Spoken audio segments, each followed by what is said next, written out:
Hi everyone, welcome back. We've got a brand new story to share with you. So let's begin. My name is Alex. Breaking up with an abusive partner doesn't always end the abuse. Sometimes it just transforms into stalking and harassment that follows you into every new relationship until you find someone strong enough or figure out a way to stand and fight back. I'd been with Jennifer for 2 years when I finally ended our relationship, but it took another year and a half of escalating harassment before I was truly free of her. 2 years of what had started as seemingly normal dating, but had gradually morphed into something toxic and controlling that had nearly broken me mentally before I'd found the strength to leave. We met when we were both living in Denver and working in different professional sectors. I was in consulting, and she worked in event planning for a hospitality company. From the first time we met, we had good chemistry, and we started dating within weeks. The first few months of the relationship had been fine. We had a few disagreements here and there, but nothing raised immediate red flags. Jennifer was attentive, affectionate, and interested in my life. We'd spend weekends together, have regular date nights, and maintain what felt like a healthy, early relationship. But gradually, subtle warning signs started appearing that I rationalized or minimized rather than recognizing as problems. Jennifer became increasingly interested in monitoring my activities. She would want to know where I was at all times, would text constantly throughout the day, expecting immediate responses, and would get upset if I didn't reply quickly enough or if my explanations of what I was doing weren't detailed enough. She started expressing jealousy about my female friends and coworkers, making comments about women I interacted with professionally, and would question why I needed to have coffee with a female colleague or why a woman had liked my social media post. The jealousy escalated into control. She'd want to check my phone regularly, would go through my messages and social media interactions looking for evidence of interest in other women. She would casually accuse me of lying or hiding things when she found completely innocent conversations. The verbal aggression came next. When Jennifer was upset about something, real or imagined, she'd lash out verbally. She would call me names, would attack my character, and say cruel things designed to hurt me emotionally. Then, when she learns the facts later, she'd apologize, say she'd been stressed or emotional, that she hadn't meant it, and that I'd provoked her by doing whatever that triggered her jealousy or anger. I'd accept the apologies and modify my behavior to avoid triggering Jennifer. I would distance myself from female friends to reduce her jealousy, and would check in constantly to ease her anxiety about my whereabouts. But instead of helping, all of this enabled the abuse to continue and intensify. My accommodating her controlling behavior taught her that it worked, that I'd change myself to manage her emotions. By about a year into the relationship, I was constantly walking on eggshells, monitoring every interaction to avoid upsetting Jennifer, avoiding situations that might trigger her jealousy, and living in a state of low-level anxiety about when the subsequent explosion would happen. My friends started commenting that I'd changed, that I seemed stressed and withdrawn, and that they never saw me anymore without Jennifer being present or monitoring the interaction. I'd make excuses and argue that relationships required compromise. I told them Jennifer just needed reassurance because of past hurts, and that things would improve once she felt more secure. But things didn't improve. Instead, they got worse. The constant monitoring became suffocating. Jennifer would show up unannounced at my apartment or my workplace, would track my location through my phone, would question discrepancies between where I'd said I'd be and where my phone showed I was. The verbal aggression became more frequent and more vicious. Jennifer would explode over ever smaller perceived slights, would rage at me for hours over things like not texting back quickly enough or talking too long to a female barista. I started feeling like I was breaking down mentally. I realized about 18 months into the relationship that I was in an abusive situation. That Jennifer's behavior wasn't normal relationship jealousy or stress. It was control and emotional abuse. I decided to end things even though I knew it wouldn't be easy, but I couldn't continue living like this. I waited for a relatively calm moment, then told Jennifer clearly that the relationship wasn't working and I was ending it. I kept my tone calm and firm, trying not to give room for arguments or negotiations. Jennifer refused to accept it, saying we weren't done, that I couldn't leave her, and that I'd come back because I'd realized I couldn't do better. I maintained my position, said the relationship was over, and I needed her to respect that decision. She alternated between begging and threatening, between tears and rage, between promising to change and warning me I'd regret leaving. I left her apartment that evening and immediately blocked her on everything. Phone number, social media, messaging apps. Cut off every avenue of communication. I thought that would be the end of it. That Jennifer would be angry and hurt, but would eventually move on, as people do after breakups. I was catastrophically wrong. Within days, Jennifer started attempting to contact me through various means. Fake social media accounts that would try to message or follow me. Showing up at places she knew I frequented, my gym, my favorite coffee shop, the grocery store near my apartment. She would be calling from unknown numbers or from friends' phones. I'd answer, not recognizing the number, and she'd start talking before I could hang up. I ignored all of it. Hung up immediately when I realized it was her. Blocked new fake accounts as they appeared and left places when she showed up. I figured she'd exhaust herself eventually, that the lack of response from me would make her give up and move on. I focused on rebuilding my life. I spent more time at the gym working out stress and rebuilding confidence that had been eroded during the relationship. I reconnected with friends I'd been isolated from, threw myself into work, and tried to heal from 2 years of emotional abuse. After about 3 months of being single and dealing with Jennifer's sporadic contact attempts, I met someone new, a graphic designer who worked for an advertising agency. We'd met at a professional networking event and exchanged numbers. We went on a first date, and it went well. We had a comfortable interaction, with light chemistry that suggested potential for something more. We set up a second date for the following weekend. I was optimistic that I was ready to start dating again. Like maybe I could have a normal relationship with someone who wasn't abusive. But this new lady stopped responding to messages after our first date. She just ghosted me completely. Texts went unanswered, and plans for the second date dissolved into silence. I was disappointed, but tried not to overthink it. I figured maybe the chemistry hadn't been as mutual as I'd thought, that she decided after reflection that she wasn't interested. I saw it as just typical dating rejection. I took my time before trying again. I spent several more weeks focusing on myself, continued working out, advancing at work, and rebuilding social connections. About 2 months after the situation with this new lady, I met another woman, a teacher at an elementary school. We'd met through mutual friends at a group dinner. She was friendly, kind, and soft-spoken. Someone I genuinely clicked with immediately. We went on a few casual dates. Coffee, lunch, a movie. Building a connection slowly. I felt comfortable with her, like this might develop into something tangible. One evening, we had dinner plans at a nice restaurant downtown. The place had a relaxed atmosphere. We were talking comfortably, sharing stories, and laughing at each other's jokes. Then Jennifer walked into the restaurant. I saw her immediately and felt my stomach drop. I desperately hoped she wouldn't notice me, or, if she did, would see I was with someone and leave us alone. She noticed and walked directly to our table. Jennifer approached with this fake smile, greeted me like she still had rights to my time and attention, like we were still together or still friends rather than exes who hadn't spoken in months. She touched my shoulder familiarly, raised her eyebrows at the lady I was on a date with in this assessing way. She made comments about how nice it was to finally meet her, implying she'd heard about Michelle from me, which was a complete lie. The entire interaction lasted less than a minute, but the atmosphere at our table changed completely. Michelle looked uncomfortable, confused, and uncertain about what was happening. Jennifer left after her brief intrusion.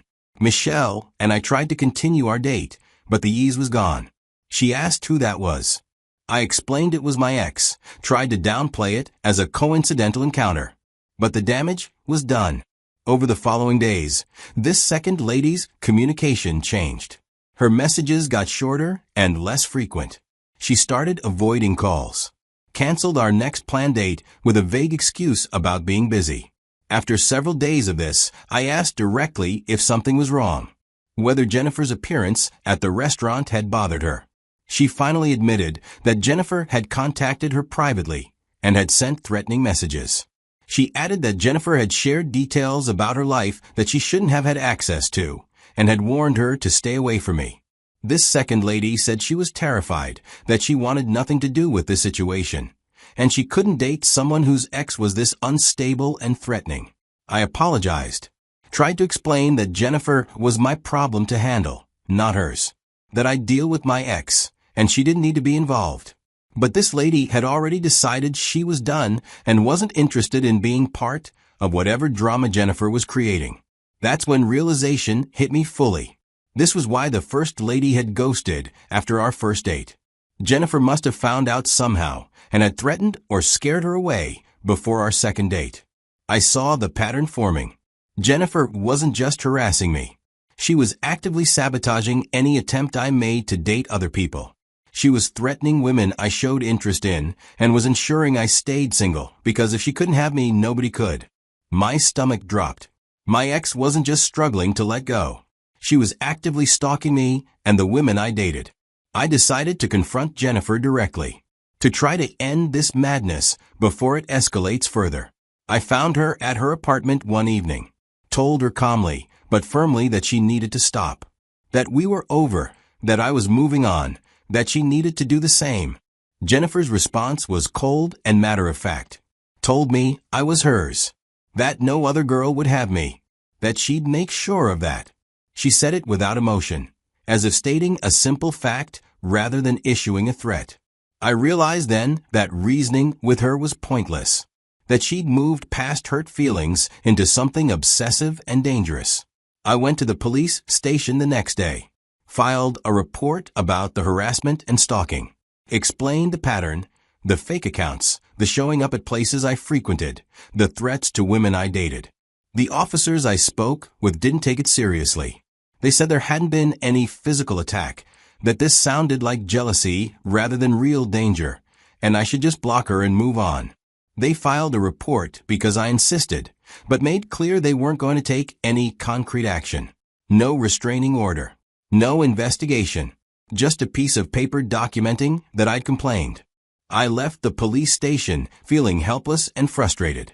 The system that was supposed to protect people from harassment didn't seem equipped to deal with situations like mine, where the threat was emotional and social rather than physical. Jennifer's campaign continued and intensified. She started targeting any woman she suspected I might be talking to. Female coworkers mentioned receiving strange messages about their relationship with me. Female friends began pulling back, saying they didn't want to deal with drama for my ex. Women I talked to casually were warned to stay away from me. That dating me came with crazy ex drama they didn't want any part of. Word spread through my social circle. People started viewing me differently, like I was somehow the problem, or at minimum came with baggage that wasn't worth dealing with. My female friends distanced themselves to avoid Jennifer's harassment. My dating life became non-existent because Jennifer would either threaten away any woman I showed interest in or would hear about the situation and decide it wasn't worth the hassle. I felt cornered, embarrassed, and completely helpless. Jennifer had effectively isolated me socially and romantically without ever physically threatening me. She had created a situation where I was being punished for leaving an abusive relationship. I threw myself into working out more intensely, using the gym as both stress relief and a way to feel some sense of control in a situation where I had none. That's where I met Casey. She was at my gym regularly. I'd noticed her before, strong, confident, clearly serious about her training. I found out through a casual gym conversation that she was an MMA fighter, trained professionally and competed in local circuits. We became friends first, would spot each other during workouts, would chat between sets, built a genuine friendship based on mutual respect and shared interest in fitness. Casey was different from other women I'd met recently. Grounded, self-assured. Didn't seem like someone who'd scare easily or back down from confrontation. After several weeks of friendship, things began to shift toward something more. We'd started having coffee after workouts, would text throughout the day. The friendship was developing into the early stages of dating. I was cautious because I didn't want to get invested just to have Jennifer sabotage another potential relationship. But Casey seemed different. Then Casey received anonymous messages. Messages from an unknown number warned her to stay away from me, saying I was still taken, that she should back off or face consequences. When she told me about this, I felt my heart sink. Here we go again. Jennifer had discovered I was interested in someone and was starting her usual pattern of threats and intimidation. Casey's reaction wasn't fear. It was anger on my behalf, determination that Jennifer needed to be stopped rather than accommodated. A week later, Jennifer tried to confront Casey physically. She showed up at our gym during an evening when she knew we'd both be there, walked directly toward Casey with obvious confrontational intent. I saw it happening, felt panic rising. I didn't want Casey to get dragged into Jennifer's insanity, so I started moving to intervene. But Casey didn't need intervention. She stood her ground calmly. She didn't back away or look intimidated, just maintained steady eye contact and a relaxed posture, communicating that she wasn't afraid. Jennifer tried her usual tactics, getting into personal space, making veiled threats, and trying to establish dominance through intimidation. Casey didn't budge, just looked at Jennifer with this expression of complete unconcern, like Jennifer was an annoying inconvenience rather than an actual threat. The confrontation lasted maybe 2 minutes. Jennifer realized quickly that her tactics weren't working, that Casey wasn't going to run away scared like the previous women, that she couldn't physically intimidate someone with actual combat training. Jennifer left looking frustrated and uncertain. Probably for the first time since starting her stalking campaign, she'd encountered someone she couldn't control or scare away. That gym confrontation was the turning point. Casey was angry now, telling me we were going to end this properly. That Jennifer had been allowed to terrorize me for too long because previous responses had been passive. We compiled everything. Every threatening message across multiple women. Screenshots from fake accounts. Records of harassment attempts. The police report I'd filed months earlier. Witness statements from women Jennifer had targeted. Casey reached out to the women I wanted to have something going with and several others, convincing them to provide written accounts. Casey's testimony about the gym confrontation. My testimony about the relationship and Jennifer's behavior since the breakup. We took everything to an attorney. The attorney reviewed the evidence and said we had a strong case, that the documented pattern of harassment across multiple victims, the escalation to physical confrontation, the months of stalking behavior, all of it painted a clear picture that would be taken seriously by a judge. We filed for a permanent restraining order against Jennifer, submitted all the compiled evidence, and requested a hearing date. About 3 weeks later, we went to court. I testified first, explained the relationship history, the emotional abuse during our 2 years together, my decision to end things, Jennifer's refusal to accept the breakup. I detailed the months of harassment, the fake accounts, the showing up at locations, the threats to women I dated, and the systematic campaign to isolate me socially and romantically. Casey testified next, described receiving the threatening messages. Her investigation connected them to Jennifer. The physical confrontation at the gym. Her observations of how Jennifer's behavior had affected me. As someone with no prior connection to the situation, Casey was a credible witness. Her testimony carried weight that mine alone might not have. Jennifer testified in her own defense, was defensive and erratic, tried to claim I was exaggerating, that she'd just been trying to protect me from women who weren't right for me, that she still cared about me and was looking out for my best interests, tried to gaslight, claiming I'd been leading her on, that I'd never clearly ended things, that she thought we were working things out. The judge saw through it immediately and recognized the difference between Jennifer's frantic defensiveness and our calm, documented presentation of the facts. The first two women I wanted to have something with had provided written statements that were submitted as evidence. Other women who'd been threatened provided statements. The pattern was undeniable. The judge issued a permanent restraining order. Jennifer was prohibited from contacting me directly or indirectly. She couldn't approach me physically, contact anyone I was involved with, or come within 500 feet of my residence, workplace, or gym. Violation of the order would result in immediate arrest and criminal charges. Jennifer tried to argue. The judge shut her down, made clear that the evidence was overwhelming and the order was final. Walking out of that courthouse felt like breathing freely for the first time in over a year, like a massive weight had lifted off my chest. The relief was immediate, but peace returned gradually.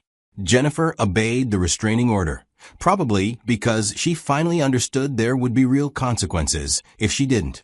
No more fake accounts trying to contact me. No more showing up at places I frequented. No more harassment of women I was interested in. My social circle began rebuilding slowly. Friends who distanced themselves felt safe reconnecting. Women I met understood through mutual friends that the crazy ex situation had been legally resolved. My relationship with Casey deepened naturally, without the constant stress of Jennifer's interference. We continued dating seriously, built something healthy and balanced, based on mutual respect and genuine connection. About 6 months after the restraining order was issued, Casey and I moved in together. Looking back now, since I first ended that relationship with Jennifer, I understand everything more clearly. I learned that leaving an abusive relationship is often just the beginning rather than the end. That Jennifer's abuse had transformed after the breakup into stalking and harassment that had followed me into every new relationship attempt. I learned that the system isn't equipped to handle emotional and social abuse the way it handles physical violence. The police often don't take stalking seriously until it escalates to physical danger. Getting protection requires documenting patterns rather than individual incidents. I learned that abusers rely on victims and their new partners being too scared or too isolated to fight back effectively. That Jennifer's campaign had worked on the first set of ladies I wanted to date because they were alone in facing her threats. That it had failed with Casey because Casey wasn't alone. We fought back together with documentation and legal action. I learned that having someone strong beside you makes all the difference. That Casey's refusal to be intimidated, her strategic approach to gathering evidence, her willingness to testify, all of it had been essential to finally ending Jennifer's harassment. Most importantly, I learned that you can't negotiate with or appease an abusive ex who won't let go. All my attempts to ignore Jennifer or avoid confrontation had just enabled her to continue. That only legal consequences with real teeth had finally stopped her behavior. Some people might think I was weak for not stopping Jennifer sooner, and that I should have been more aggressive in pursuing legal action from the beginning. But those people don't understand how paralyzing it is to be stalked and harassed, how exhausting it is to constantly watch over your shoulder, how demoralizing it is to watch potential relationships destroyed by someone you're trying to escape. I'd done my best with the understanding and resources I had at each stage, and I tried blocking, ignoring, and filing police reports. I had only learned through painful experience that systematic documentation and legal action were necessary. I don't regret the timeline, just grateful I eventually found an adequate response. And grateful beyond measure for Casey, for her strength when I'd felt helpless, for her refusal to back down when others had, for standing beside me and fighting back when I'd been fighting alone for too long. Jennifer tried to make sure no other woman could have me, tried to keep me isolated and alone as punishment for leaving her. Instead, she pushed me toward someone strong enough to stand beside me and fight back. Someone who saw Jennifer's threats as a challenge rather than a reason to run. Jennifer gone, and I'm finally completely free. That's all I ever wanted, and all I deserve, and I finally have it.